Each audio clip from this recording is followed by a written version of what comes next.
And good evening, everybody, and welcome to this week's Maternity Midwifery Hour. My name's Sue Macdonald, and I'm the curator for the Maternity Midwifery Hour and the Maternity Midwifery Festivals, and it's my pleasure to be chairing this evening's hour. And we're joined this evening by Dr Sally Pezaro and Gila Zarbiv.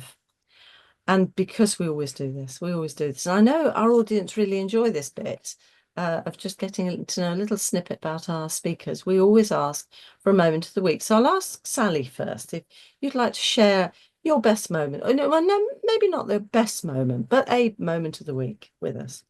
Okay, well, my best moment of the week was that, we've had our book published and it arrived in the post this week to me so that I could actually hold my own Oh, book written with Dr. Karen Marr, Surviving and Thriving in Midwifery. So that's exciting for me and wow. hopefully everyone else who received it. Wow. And also, we really need that at this time in midwifery. We Hope really so. do. Hope So so. fabulous. Looking forward to reading that one. So thank you, Sally, and congratulations on the Thank safe you. arrival. And I hope you don't have any postnatal depression with it. I hope not either. I'm sure you won't. And how about Gila? Welcome this evening. Do you have a moment of the week you can share with us? You so much for having us. I think my moment of the week was celebrating my mother-in-law's 70th birthday, which was really, really special. It was a really unique experience spending time with family and celebrating her, and it was really wonderful. Oh, that's lovely. Not That's as lovely. special as Sally's, but Well, they're all special because these are professional moments and they're personal moments, but they all warm your heart, don't they? And stay in your memory as something very special. So thank you so much for sharing your moments. Now we're going to let our presenters have a little rest while I just remind everybody where we've come from. And this is especially in my mind at the moment because this year is the 5th year since the beginning of the Maternity Midwifery Hour. Before that, we had the Maternity Midwifery festivals and the conferences, study days and events. But obviously with the COVID-19 lockdown, the first one in the UK, midwives, student midwives, doulas, all the women and well, all the contributors to maternity services actually couldn't meet in the same way. And we thought it would be good to start just an hour a week, that people could link in, talk, find out some information about, especially at that point, a lot of it was about COVID, but it was always focused on midwifery and maternity services, on mothers and babies and midwives and student midwives. And I always remember those days because apart from being very scary, because we didn't know very much about COVID, we didn't know what the effect was going to be. Apart from that, it was a very exciting time from the service point of view because people were doing some fantastic things with the services to make sure women and babies and families had safe care. And also students were able to get their learning as well at the same time in a safe way. So it meant a lot of juggling, and Sally will probably remember this as being in education. You had to juggle curriculums and courses around to make sure it all fitted. And people started using things like Zoom and Teams a lot more and got a lot better at it. And we've carried on. So we don't really talk so much about COVID except in this first bit because it's always overwhelms me to think there's 5 years now and we're still going. And it's been especially poignant because there's been a lot of reports recently. There was a TV documentary last week that was talking about people's experience, and it was very difficult.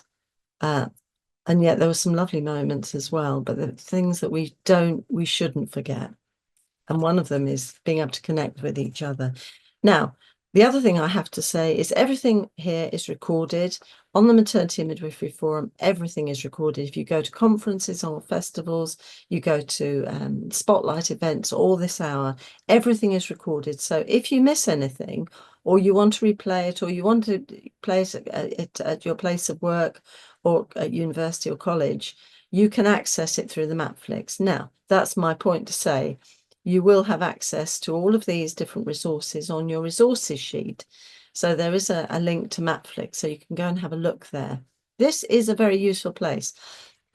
Useful for those of you who might be looking to do your revalidation. Useful for people like students or midwives who are doing courses. Anyone who's doing any study is a fantastic resource where you can get information, research and practice developments in a very accessible format. And you get all the conference lectures and everything there you can get. The health warning to this is once you go in there and you start looking, and you might look at one thing, maybe you won't do this, but I often do this. I go in to look at one thing and then it takes me somewhere else. I think, God, that's interesting. I'm going to just go there. 3 hours later, the time's gone, but my brain is a little full. So that's the health warning, but it's a good full. So you do share. So this evening, I think that you'll find it really interesting. And so do feel that you can share with colleagues. And you will have a link to this. Certainly it'll come on Friday on the podcast and also on the Tuesday newsletter. And you can share it with colleagues. We like you to share, and it's also a very good way of getting a debate going and getting us thinking in a different way. So do that.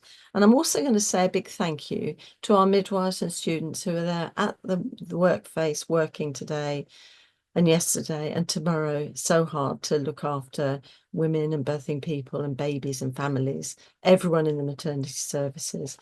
For all that you're doing. And I know it's hard, especially today when people are talking about the NHS having its lowest satisfaction score. Still 59% of people are happy with the service. And it's a bit painful if you're trying your best to give a good standard of care. This is why I think we need Sally's book, definitely, to just sort of support us a little bit.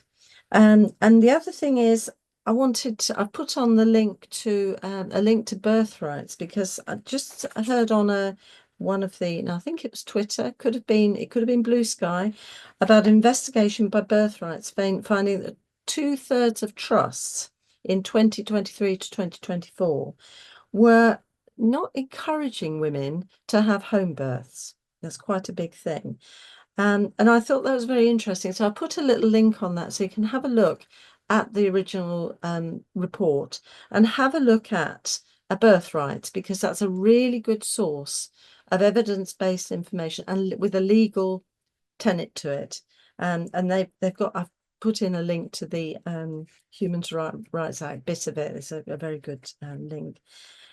Also, today I have to say Eid Mubarak to those of you who are celebrating, wishing joy and happiness. And I think above all, actually to everybody, some peace and stability in this world, because we were talking before and it all feels a bit crazy. And we just have to, I think, go from day to day, do what we can, do our best to care for the people around us. That's all we can do. And this almost gets me perfect timing. I'm going to pat myself on the back and feel very good about this. This week, we're going to look at midwives' identity, and we're looking at a really groundbreaking, I have to say. I think it would be a groundbreaking research study into midwives and nurse midwives and their professional identity and how this affects their representation in the public sphere or public realm. And I think this will be fascinating. I always say to this, I love to hear research from the researchers, because they know all the little things that went on and make it really come alive. And I'm so delighted I've got two of them here. Fantastic. I'm going to start by introducing our wonderful Dr. Sally Pezaro, remembering also this is edited highlights, because both of our speakers' CVs are online as well, a little bit fuller. And Sally, she's an old friend. She's been on the hour several times because she's so fantastic. She's Programme Director of a structured PhD at Coventry University. I believe she's actually looking for students at the moment, maybe. So if you're wanting to do a PhD, she's your woman. She's also a fellow of the RCM and the Higher Education Academy and an NMSC panelist, can't even say the words.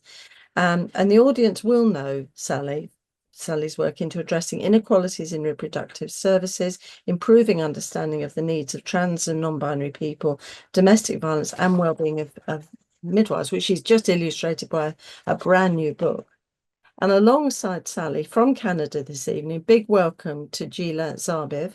She's a midwife and a passionate PhD candidate from Ben Gurion University of the Negev, bringing global insight into what it means to be a nurse midwife in today's world. So welcome to Gila and to Sally. And I think Sally's going to start off.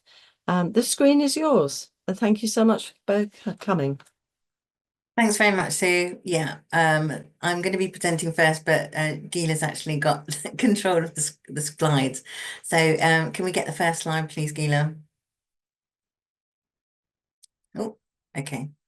So the reason this work started really was because we were beginning to see things in terms of nurses being represented everywhere and midwives being the poor relations. So it was always nurses and midwives, just midwives, you know, on the sideline. And anytime there was any kind of celebration, like the Florence Nightingale Foundation or Mary Seacole Awards, it was always for nurses and midwives. But Florence Nightingale and Mary Seacole, you know, they weren't midwives necessarily. So we were thinking we didn't really have that historical past to inform who we were and where we were going and have that kind of legacy or anchor to our profession. So I'm not a historian myself, so I reached out to Professor Mary Fussell from Johns Hopkins University in America, and her specialism is in midwives of old kind of times. That's really bad to say, but she's this historical focus on midwives 15th century and you know, around about that time. She'll hate the way I've introduced that, but you know, that was what fascinated me. And when we got together and started talking, she said, yes, obviously there's no kind of real midwife figures like Florence Nightingale and Mary Seacole, you know, they have there for nursing. So we published in the Lancet Midwives Need a Usable Past to Shape Their Future, where we kind of said and observed really that there was all these historical caricatures of midwives that, you know, they were drunk, they were you know, not to be trusted, whereas nurses had a completely different professional identity.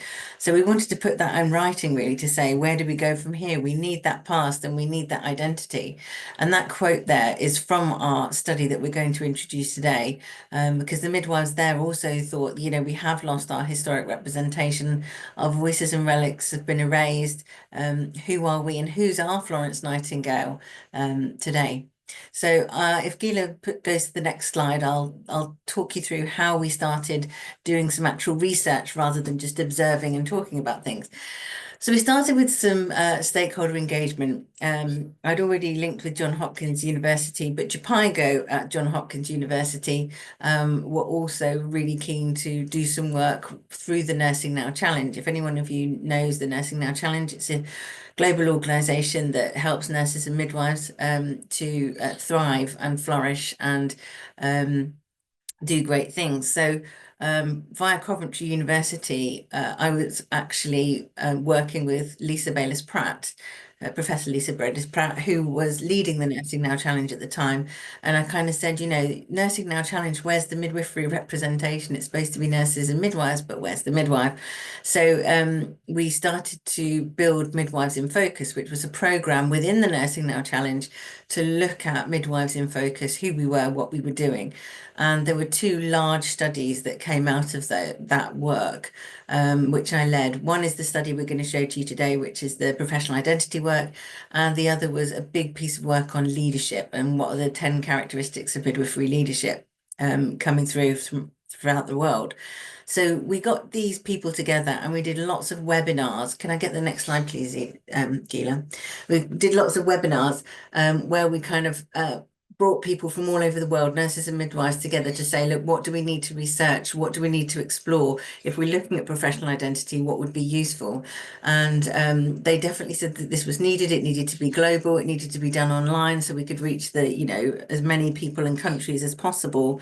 And we designed this study together, mixed method study, that was going to measure midwives and nurse midwives professional identity and then explore that in greater detail and think about what people wanted in terms of their representation and where they wanted to be represented, the mediums they wanted to be represented with. So this was published last year. only just last year on 26th of December, and it was you know, stirring up a lot of interest right from publication. So it's really great to be sharing the results with you today in more granular detail. So there was lots of authors involved, lots of them involved with the Midwives in Focus and Nursing Now Challenge. Obviously, Gila was one of the authors, so Gila knows this work as well as I do. Can we get the next slide, please, Gila? So in terms of what we did with this, our aims were, with respect to nurses and nurse midwives, measure and explore the professional identity and explore how midwifery profession may be best represented in the public realm. So we collected mixed methods data using that global online survey from February to July 2022. So the recruitment webinar I was talking about, where, you know, we did some stakeholder analysis, those same people we invited to a recruitment webinar, and we got 64 people from 26 countries to say, look, we're doing this study. Can you please fill out this survey? But not only that, can you share this out to your local and global networks, share it as far as wide as you can. That was our kind of global launch of our webinar. And we got a total of 860 participants. Unfortunately, it wasn't an even spread across the world and different countries, but we did have the top 10 participant countries there. You can see largely Australian, United Kingdom and United States, which wasn't exactly what we wanted, but considering the survey was only done in English and, you know, led by Coventry University. It's not surprising, but I think we could do better in future. But the representation of midwives was relatively equal, not too different, not too wide a split, which was really good for this type of measurement. So I want you to start guessing who you think had the higher professional identity score. Would it be midwives or would it be nurse midwives? Who would have the strongest professional identity scores before I reveal to you? And I want to know in the comments whether you were right or wrong and whether you're shocked by the answer. So if we could have the next slide, please, Gila. Okay, so with quantitative data, we did the non-parametric Mann-Whitney U test to compare the nurse midwives with midwives across different dimensions. So the scale actually comes across 4 dimensions, which we were able to look at with the qualitative data we collected. And we just looked under the qualitative data in terms of professional identity and then representation. So we looked at them differently rather than all together. So we could get a bit of nuance about what they were talking about, nurse midwives and midwives in relation to their professional identity. And then we took them to exploring the professional representation in the public realm. Please may I have the next slide, Gila. So that's just to show you how the study worked out. It was a mixed method study. So we did the qualitative data and the quantitative data together at the same time, and then we analysed them at the same time. But what's really important with mixed method research is that you merge and interpret them together at the end. So we were able to see under each of the quantitative scale segments which part of the qualitative data that was talking to. So that gave us much richer insights into what was going on there. And really kind of made it a good study and approach for this type of research and what we were trying to achieve. Next slide, please, Gila. So our main findings, this is if it shocks you or not, nurse midwives had the higher levels of professional identity than midwives. And when I talk to people, lots of people are shocked by that. And they think that midwives are going to have the stronger professional identity, but this was not the case. We actually showed that there was a diminished public professional identity scores among midwives, which is a finding in itself. Both the recruitment and retention of midwives is related to those lower professional identity scores. So important that we need that professional identity to increase our recruitment and retention. And when it's lower, as the scores were here, it's related to people leaving. There's challenges in relation to some midwives overly strong professional identity, unfortunately. So this is like an unhealthy professional identity. And these could lead to poor teamwork, resistance to change, incivility and bullying. So where people were like, I'm a midwife, that's what all I do. If you cut me through, you know, you'll see a stick of rock through me. I'm a midwife, I've been a midwife, I'm never going to change. Those kind of attitudes were actually quite unhealthy at times. Rather than being a strong professional identity, it was an unhealthy and overly strong professional identity. And also midwives' professional identity, status and recognition in society were key to improve perinatal outcomes, recruitment and retention. That came out throughout the data that they really needed this strong professional identity, where it was evidenced to be either quite weak or too strong. And there needs to be a balance of both the art and the science of midwifery, moving away from gendered stereotypes. A lot of people wanted the representations to be very science-based. You know, we're evidence-based practitioners. We don't just catch babies, we do research, we do teaching, all of these things. And then other people were saying, you know, we have to have very gendered stereotypes of women being with women and hands holding hands and those kind of things. And it was all about the art of midwifery and nothing about the science. So there was this kind of pull and a need for balance between those two things. And the development of future professional identities in midwifery may usefully be reimagined away from religiosity. So we saw some midwives say that they were doing God's calling, or it was a calling or a spiritual thing in general, which was often unhelpful and unhealthy as well in the sphere of professional identity development. And they also had very rigid ideas and excessive endurance, which wasn't very helpful when the profession is trying to be innovative and reinvent itself, and be progressive and adaptable to opportunities and changing societies. So we suggested that we actually need to frame professional identity more around excellence in what we do and the well-being and outcomes we can achieve in doing what we do. But that was a larger discussion. You'll have to read the full paper for that. Next slide, please, Gila. So these were the themes that came out in terms of the qualitative data. So there was pride and passion in midwifery, but equally pride and passion in nurse midwifery. We saw both saying they love their job, loving what they do, very proud of what they do. That motivational religiosity was there. You know, as I said, it's a calling, I'm doing God's work, etc. And there was a lot of celebrating of role diversity. So people liked it, that they weren't just doing one job all the time. They weren't just catching babies. They were leading in policy, leading in clinical guidelines, education, leadership, regulation, research, those kind of things. And that was a real strength in terms of the professional identity. And there was a clear call, it couldn't have been clearer, could it really, Gila? A clear call for the separation of nursing and midwifery. People were saying, you know, I'm not a nurse. Why am I being called a nurse when I'm not? Or I had to be a nurse before I was a midwife, but I really only wanted to be a midwife. And this was actually, in some cases, a barrier to people joining the profession because they didn't want to have to become nurses first. So they just said, I won't do it at all. So we were seeing those blocks coming through there, which was really sad. And then in terms of barriers to midwives developing a healthy professional identity, they said, look, nobody recognizes us in society. Nobody knows what we do. Nobody knows who we are. People think all we do is catch babies in labour wards or whatever, and they think we're subservient to doctors, and no one really had a good idea of the identity of a midwife. And equally, the midwives and nurse midwives saw that coming from other professional groups. So doctors weren't respecting them, surgeons weren't respecting them. Even then, sometimes it was you know, pitting nurses against midwives, one being more respected than the other. So they just not being respected, you know, impacted on their own professional identity and stopped them from having a healthy one. And then in terms of the representation of midwifery in the public realm, people suggested a lot of imagery to represent midwifery. And this was really, really vast. We had so many different things coming through, but it was generally things that they wanted real people and real stories. And you know, the Florence Nightingale, who was our midwifery Florence Nightingale, coming through. And in terms of suggested mediums, people suggested you know, statues and that kind of thing. And if Gila moves on, we'll see what they said. So these are just some of the quotes. I won't read each and every one of them on screen. But you can see an example there of an overly strong, unhealthy professional identity where someone said, you know, they'd sacrificed everything, really, not getting married, not having children because they wanted to do this job and nothing else. So it affected them that bad.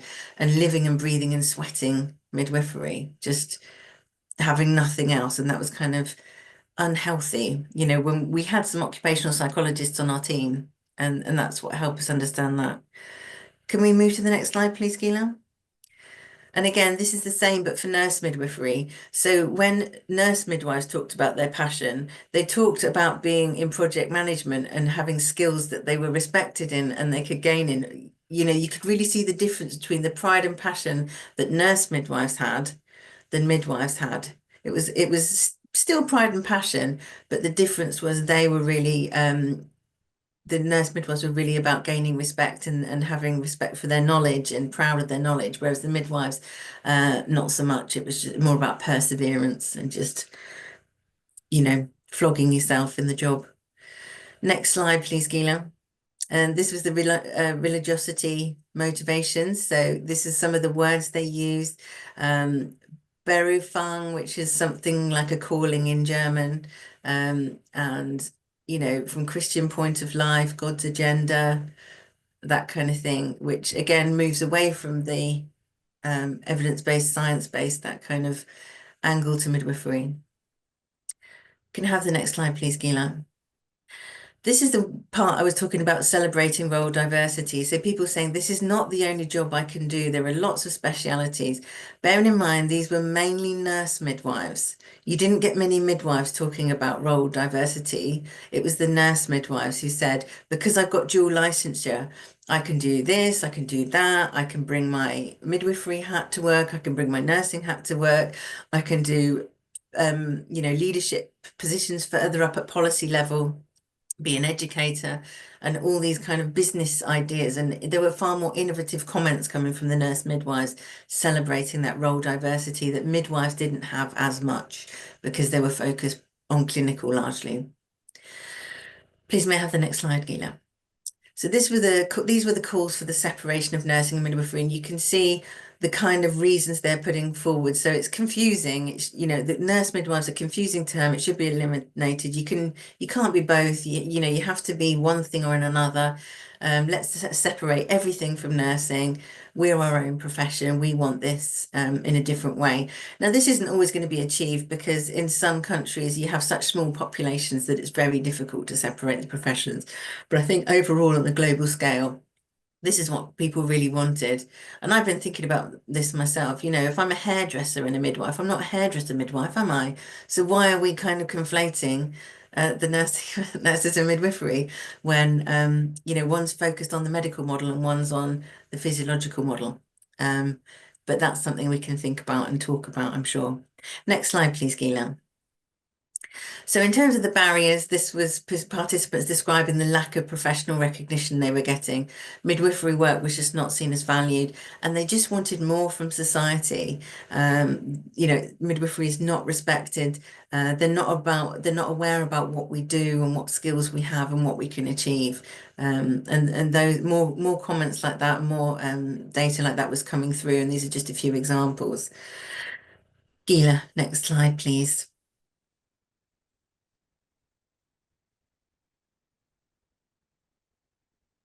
Oh, slide's not changing.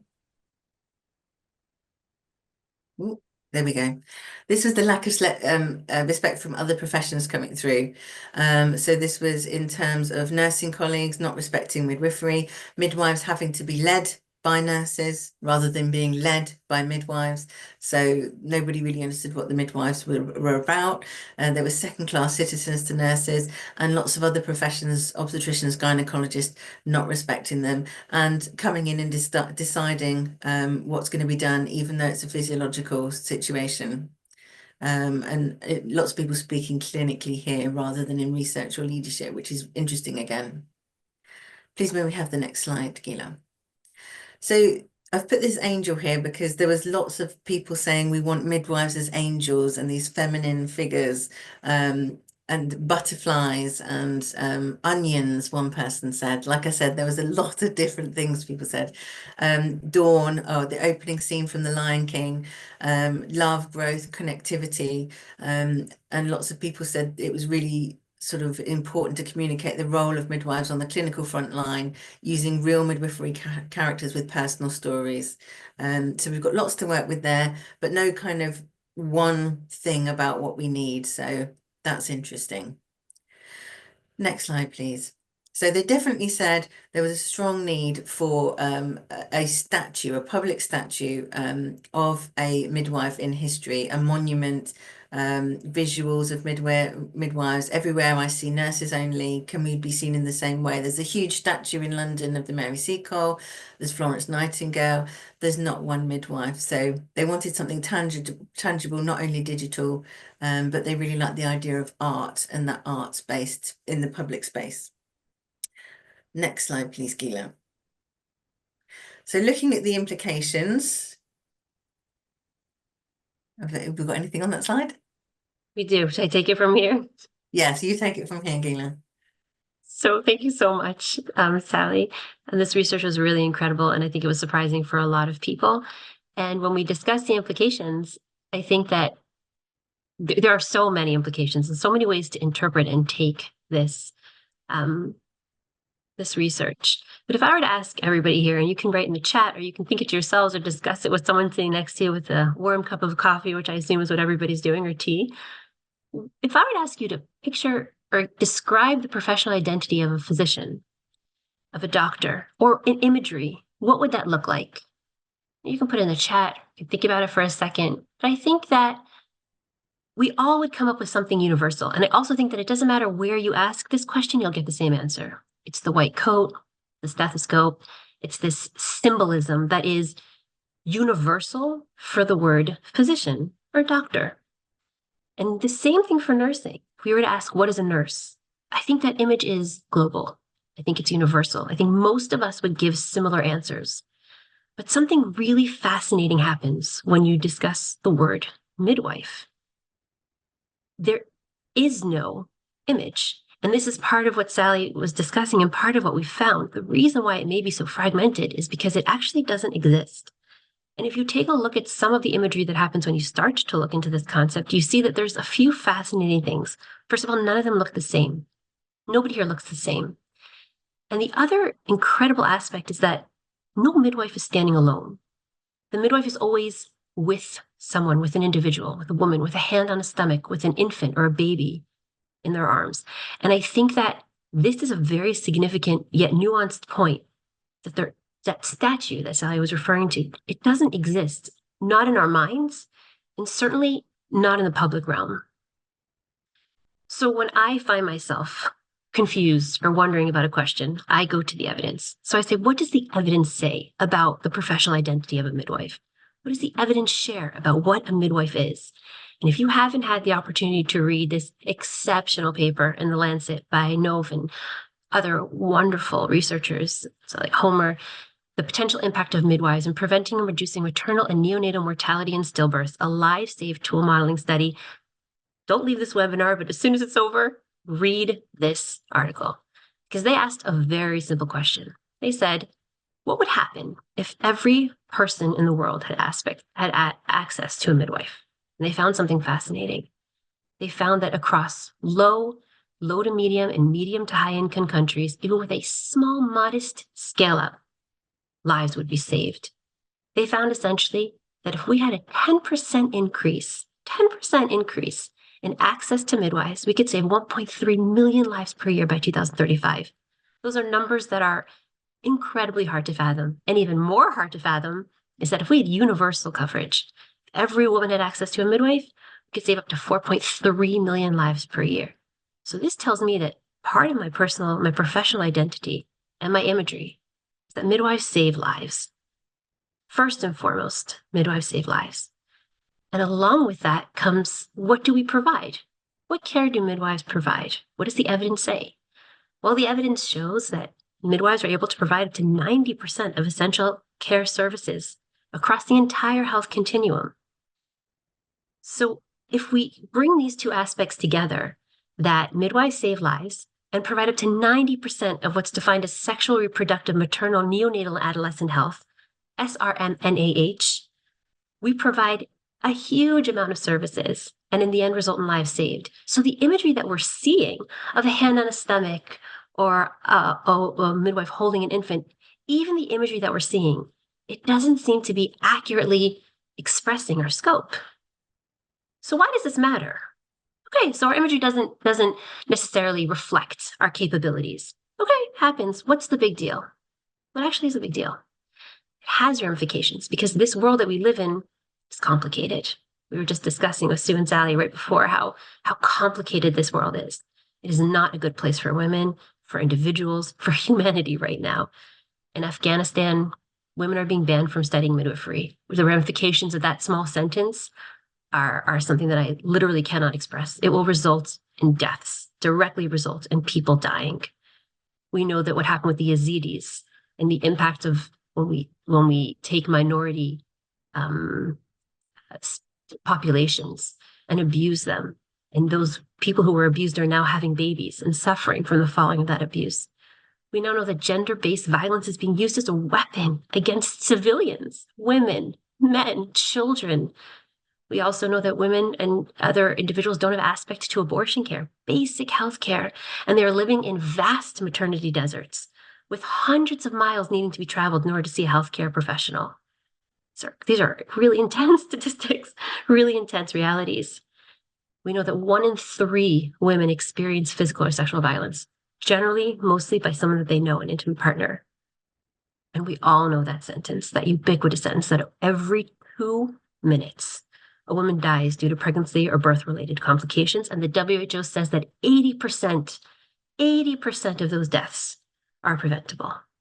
How are they preventable? Well, a great solution would be if people had access to midwives. But in order to say that people need to have access to midwives, we need to have a strong professional identity. In order to market ourselves and explain the need to have women see midwives or people or individuals see midwives, we need to have a strong professional identity. We need to brand ourselves. And this is an incredibly significant aspect of our success in reaching the people who need us most. We all understand the powerful imagery of a G with primary colors. We know that that G of primary colors speaks worlds of what it actually refers to. It says its scope, its capabilities. It's not just a G with primary colors. We all understand what Google is and all of its capabilities in that one image. Imagery is powerful. A professional identity is more than just a nuance or a convenience.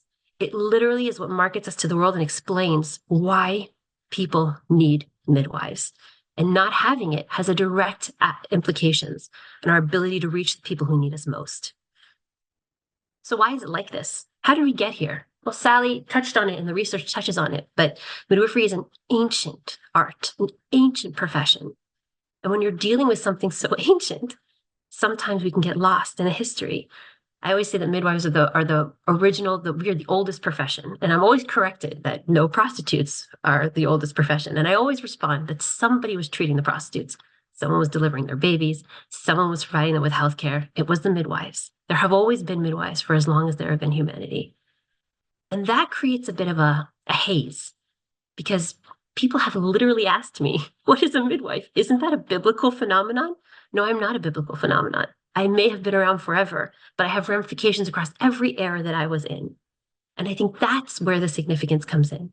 Maintaining our roots, as Sally was explaining, with where we've come from and all of the experience and all our exceptional knowledge, and making it applicable in every generation that we're found. And this research found some very important things. Imagery that was given in terms of the compassion and the hand-holding is crucial. It's a crucial aspect of our profession and our professional identity. But it's time to ensure that that isn't the only way that we're defined, that midwives are seen as far more than just supportive staff. I am not here to hold your hand. I will hold your hand, and compassion is a crucial part of the holistic care that I provide. But above all, I am a primary care provider. I am here as the midwifery-led leader for midwifery-led care. And I think that imagery and finding the balance between the compassion, but not just as a side, is a very important aspect of something that came out of this research. And the second, and one of the most prominent, was the conflation. As a person who comes from a context, from a country where I have to study nursing in order to be a midwife, so I'm speaking from very personal experience, it is important that midwives stand alone. And again, finding that balance, as Sally was saying, between too strong professional identity, yet defining our professional identity and imagery. I am a midwife. And it is important that as we recognize that midwifery is a multidisciplinary profession, like all professions are, no profession works alone. No physician works without nurses. No physical therapist works without, nutritionists. We all work together. But we need to start stepping into the light as midwives and figuring out what that means. What does it mean to be a midwife? What does it look like to be a midwife? And reduce the conflation between nursing, physicians, doulas, midwives, realizing we work together, but we each have our own unique aspect that we bring to the table. And I think this is a very, very important aspect that came out from this research. So why? Why is it like this? How did we get here? And why is it so hard for us to define our professional identity? And I think it's because midwives work with the person. We work with the individual. We work with the woman. We work as person-centered care in hospitals, in birthing centers, on top of mountains, in major cities. And that means that wherever we work, we will look different. And we're providing unique care for every individual. But at the end of the day, we are all here for the same purpose. And that brings us back to the bottom line. At the end of the day, we are here to save lives. And in order to define our professional identity, I think it needs to include some main aspects that might cut through the noise and the clarity. Number one, we are an independent profession. Even, I think Sally said it perfectly. If I'm a hairdresser, many people do many things. If I was a hairdresser, I can be a hairdresser and a midwife. Neither takes away from the other. But as a midwife, I'm an independent profession. And that independent profession stands alone without any oversight from any other profession. At the same time, I'm autonomous. That means that I get to govern this profession and determine my own scope. Independence and autonomy are not the same thing. They are inherently linked, but they are not the same thing. We also have a full scope of practice that we work to 90% of the care that we can provide for women and their families and individuals. And we are crucial healthcare professionals. Without us, people die. Access to midwives saves lives. I think these 4 things are key when we're going to start discussing our professional identity. So at the end of the day, despite the fact that we look different wherever we practice, despite the fact that midwives serve all aspects of the community and all types of people, I think the core here is the imagery and the professional identity need to go back to the basics. People need access to midwives. Midwives save lives. And if we can somehow create that sense of imagery and that sense of branding and step into the 21st century and step into the light and say, we are midwives, we are here, find us, let us have access to all the people who need us, I think then we will be more successful. Back to you, Sally. Thank you, Gina. So I just wanted to end with our project with Professor Mary Fussell and Johns Hopkins University, where we are finding that midwife and our own sense of midwifery as we connect with midwifery's past and link it to what we're going through today and where we need to go in the future. And perhaps it is a whole rebranding, perhaps it is a whole different direction because what we're doing isn't necessarily working. We don't have a strong professional identity and we don't save lives as to the extent that we could yet.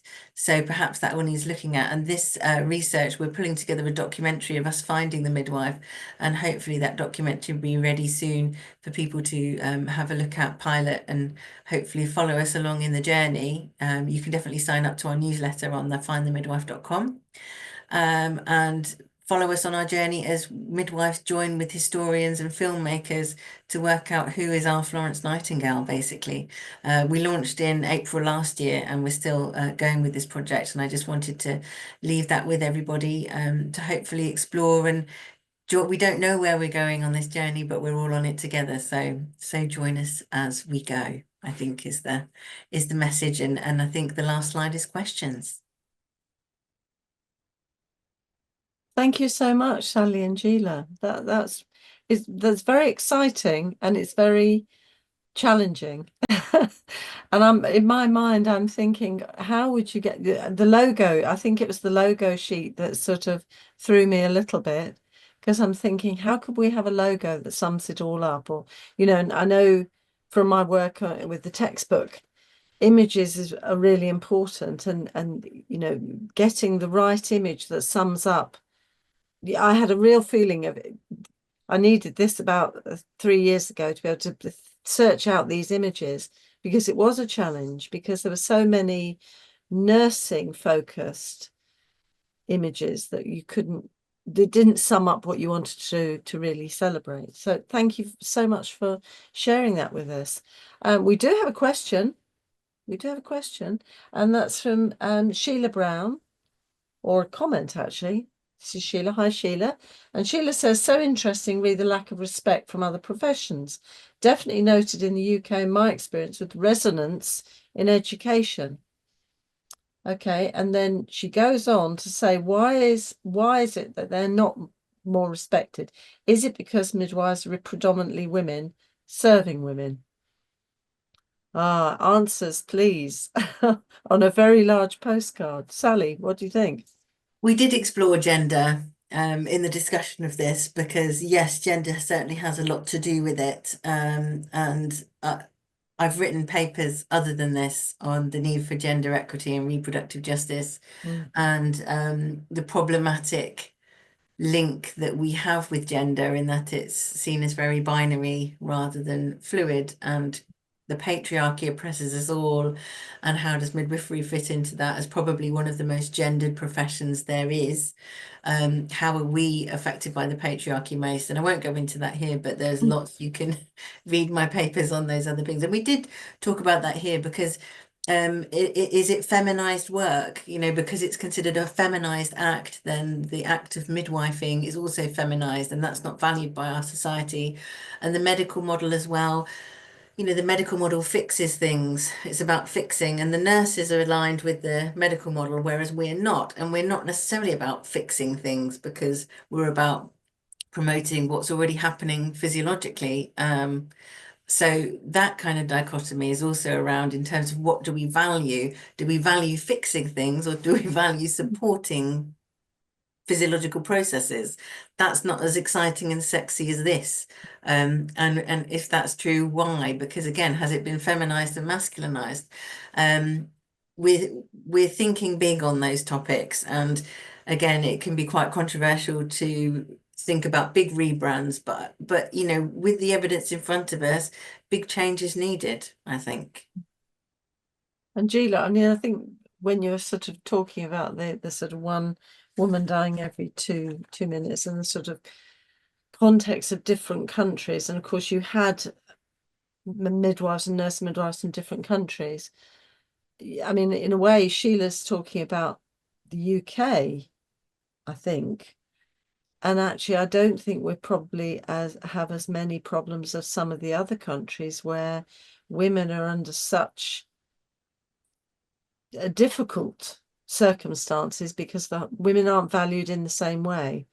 I kind of like to think we do have some value, but not perhaps as much as we like. But Julia, would you like to comment on that? Excellent question. And it's a question that has been asked for centuries. I just finished a review of reviews where I analyzed the barriers of facilitators to implementing continuity of midwife care. And one of the fascinating things that we found, which is exactly what you just said, Sue, it's that you said, well, this is relevant to the UK.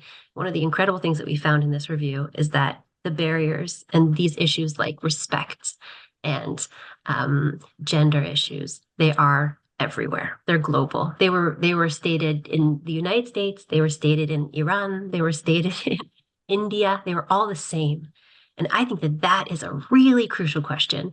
This doesn't have any impact. They were across all contexts, birthing centers, home, hospitals, across all aspects of care and every region of the WHO across the globe. And I think that that's a really important question. And the answer is entrenched in our history. There were countries that had active campaigns. The United States had an active campaign against the midwife, the dirty midwife. For those of you who are familiar, there are a lot of books on this. You can read about it. There's research. They were actively campaigned against. They were shown as witches and as dirty and as dangerous as birth moved from home to hospital. The answer is so entrenched in our history. And I think that this is exactly what we're discussing now. How do we include our history and involve our history for these issues like lack of respect and gender identity and scope of practice, and move from the past towards the future? And a lot of it is going to rely on our professional identity, being able to explain that we are far more than what people think we are. And not just witches. No. At all, not witches at all. No, I mean, I was interested in the kind of public life, because what popped into my brain, I can't remember that many programs on TV with a midwife in them, like acting or whatever. I can remember one which was William and Mary. Do you remember that? It was Mary was a midwife and William was an undertaker of all things, and it was their sort of romance. But if I think to the kind of the same in, say, medics, there's plenty to look at. Medics, I know Doctor in the House. I mean, it's an old one, but it's been around. And nurses have had a lot of documentaries and kind of sightings in soap operas. So do we need to have more midwives in soap operas? That's the next question. It's just occurred to me, a soap opera midwife. I think if they were, What would you- I think if they were represented properly, that's the danger, isn't it? Because there's stereotypes about midwives as well, and they're only a midwife if they're practicing clinically on labour ward, or in the Highlands, or home birth midwife, called the midwife. If you've got a midwife doing research and teaching, they're not a real midwife. So it would really depend if we had that representation. It needs to be accurate representation and not kind of fanciful and stereotyped. And I think we need to rebrand ourselves so that we're not stereotyped. Mm. Well, that's a What's small fascinating about that is that physicians have the same concept of scope. They practice across research and education and clinic, and they don't have this issue. Meaning, when people say it's impossible because the image of a midwife is so broad and so complex, we are not the only profession with a broad, complex scope of practice. Other professions have this as well, and they're successful in integrating that imagery into all aspects of their care. It's not impossible. We just need to be able to do it. No, that's a very good comparison, actually. Thank you for that. That's good. Okay. And I've got Helena Aimi. I hope I pronounced that correctly, Helena. Don't you both think that if we just focus on maternity and not in reproductive women's health, this is detrimental for our professional competencies and identity? I mean, other midwives abroad are also responsible for menopause, STDs, etc., etc. Gila's usually the one talking about scope of practice. She normally has very strong views about this, so I'm going to turn this to Gila. I do have very strong views about this. I think that we're lucky enough that we don't need to answer that question. That answer is defined for us by overwhelming global governing bodies that have clearly defined that our scope of practice is far beyond birth, prenatal, and postnatal care. Midwives are women's health professionals, experts. Losing aspects of that scope of practice would, I believe, be detrimental to our professional identity. I was going to say a lot of that, I think, is within the proficiencies, the NMC, the UK, plus the International Confederation competencies, which do include quite a lot around women's health. But also a lot of the evidence as regards to continuity of midwife care, what's known as it's also known as midwifery continuity of care, midwifery-led continuity of care. There's so many terminology with which the WHO is now trying to standardize, but the evidence lies in the continuity. The evidence lies in our ability to treat a woman or an individual from start to finish throughout their entire healthcare continuum. That's where the real success is. And if we isolate an individual to this specific aspect of their life, which is labor, birth, and the postpartum period, we're missing out on so much more that we could provide. That's a great answer. Thank you, Gila. Okay, I haven't got another question. Well, I think everyone's having chats together. Now, remember, you've only got a minute or two to get any more questions in before that. And I mean, I was interested also, because I've jotted down my little notes. Midwives do have a protected title, certainly in the UK. And that should actually, you would think that would protect them and give them that professional identity, full stop. No, Sally? I don't think it does. And last month or this month even, no, last month now, I wrote a paper about the professional title of midwifery. You did? Yes, and it not being wholly accurate in what we do.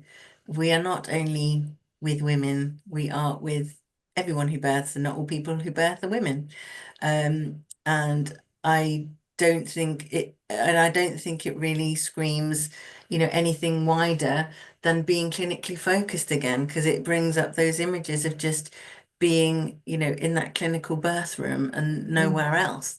And of course, midwives have to be in lots of places and high authority to do the thing that Gila was saying, save lives. We don't just save lives in the birth room, we save it through policy, through writing clinical guidelines, through research, through education. So yes, we're doing everything Gila says, but we do not only do that in the birth room, and we don't only do that with women. So I know it was a controversial paper, but I urge people to read it and think and try and be a bit uncomfortable with it, even if it's just, you know, questioning and asking the uncomfortable questions. Yeah, absolutely. I mean, it's an interesting. I think we didn't have that on the resources sheet, but we'll put it on the forum later, so you can have a look, because it's an interesting piece, Sally. Definitely. Yes. Things to think about in a different way, which is great. Now I've got a comment again from Sheila saying evidence is what supports students to become professionals, indicates continuity experiences are key experiences, which is actually what Gila said beautifully as well. So that's fantastic. And I mean, I think the other thing that I was interested in the religiosity, actually, because I think that used to be something that nurses used to talk a lot about, didn't they? Yeah. Kind of hadn't that was quite a surprise to me when you talked about that. Yeah, I mean, it came through from certain countries, which, you know, you could probably link back to. We didn't have enough numbers to link back, you know, Yeah. categorically, but you did observe it was from certain countries. And also, yeah, I think it was the American nurses pledge. It's the Florence Nightingale pledge that nurses had to pledge to, and that was allegiance to God, and also allegiance to purity. There's lots of things about purity in there, which are obviously very highly gendered and patriarchal, problematic things to do. And so there is danger with over genderizing, over, you know, making things over feminized and over religion, you know, linking things with religion. And there's a really interesting paper that we cite in the discussion that kind of links that religiosity with problematic thinking in terms of that evidence-based practice and development of a professional identity, which is why we recommended the move away from religiosity if we're wanting to be respected as evidence-based practitioners doing research and evidence-based practice. Although the art of midwifery is certainly there, it's not linked to that religiosity. But of course, everyone comes to the profession from their own stance, and that will always be. And the art, I suppose, is using the evidence creatively sometimes. Thank you for that. Okay, that's fabulous. Now, I always say this hour goes so quickly, and my brain is just slightly full. And I think to the audience, do share this with your friends and colleagues, because I think this is a really interesting area for us as midwives to be aware of, because identity is crucial, and the sort of aspect. And I know when I read it, I was surprised that it was the nurse midwives that had a stronger professional identity than midwives, because I would always thought it was the other way around. I know my own identity, and of course I started off as a nurse because that's what the majority of people did when I came into midwifery. But I kind of thought things might have adjusted a little bit there. But interesting. Do have a read of it. It's really, really excellent article to read, and it's on your list. And I'm going to say, I've got a comment or two. Oh, hi, Nicolette Porter. Hi, Nicolette. Nicolette says, great presentation, Sally and Gila. So interesting. And Sheila Brown also says, great presentation, inspiring for future midwives. And I think it is, because one, we need to know where we've been before we know where we're going. But also, we do need to know about what we are, which is I'm finding it difficult to express. So goodness knows how you guys did with the whole research issue.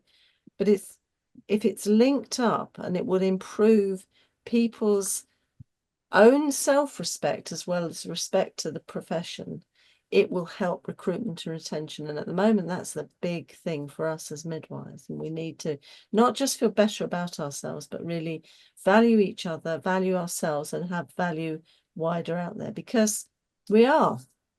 Because midwives do save lives.